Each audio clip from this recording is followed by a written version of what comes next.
Hello everyone, আসসালামু আলাইকুম। তোমরা কেমন আছেন? আশা করছি আল্লাহ তাআলার রহমতে দেশ বা দেশের বাইরে যারা যেখানেই আছেন ভালো আছেন এবং সুস্থ আছেন। আলহামদুলিল্লাহ, আমিও কিন্তু তোমাদের দোয়ায় আশীর্বাদ আল্লাহর রহমতে ভালো আছি। সকালবেলা তো ব্রেকফাস্ট করলাম। এখানে ব্রেড তেল দিয়ে ভেজেছিল, আর হচ্ছে গরম গরম চা বানিয়েছিল। তারপরে একটু বাইরেটা দেখিয়ে দিলাম। আজকে কিন্তু একটু বৃষ্টি হয়েছিল। তারপরে কিন্তু চট করে আমি বিছানাটা কিন্তু ভালো করে পেতে নিলাম। বেড কভারটা আজকে চেঞ্জ করা হলো। এমনি যেটা বেড কভার ছিল ওটা আজকে আমার মা কেচে দিবে তার জন্য। আর এখানে রান্না টান্না করা হয়েছে দুপুরবেলা। এখানে হচ্ছে মাছের তেল, আলু আর বেগুন ভাজা করা হয়েছিল। আর এদিকে কিন্তু এমনি যে কচু হয় না, চা কচু নাকি এটা বলে, আমি খুব একটা জানি না, ওটা মাছ দিয়ে রান্না করছে আমার মা।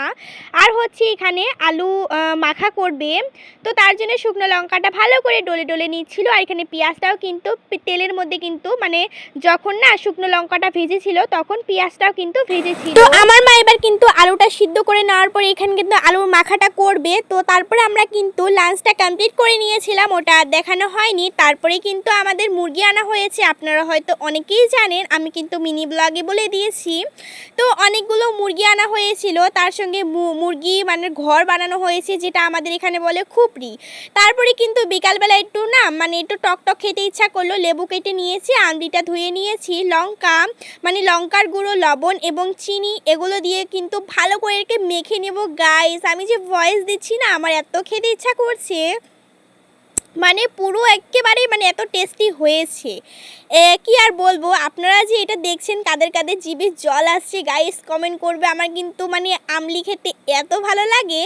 আর আমি কিন্তু জানি মেয়ে মানুষ হোক বা ছেলে মানুষই হোক, এই তেঁতুল দেখলে কিন্তু সবারই মুখের মধ্যে জল এসে পড়ে।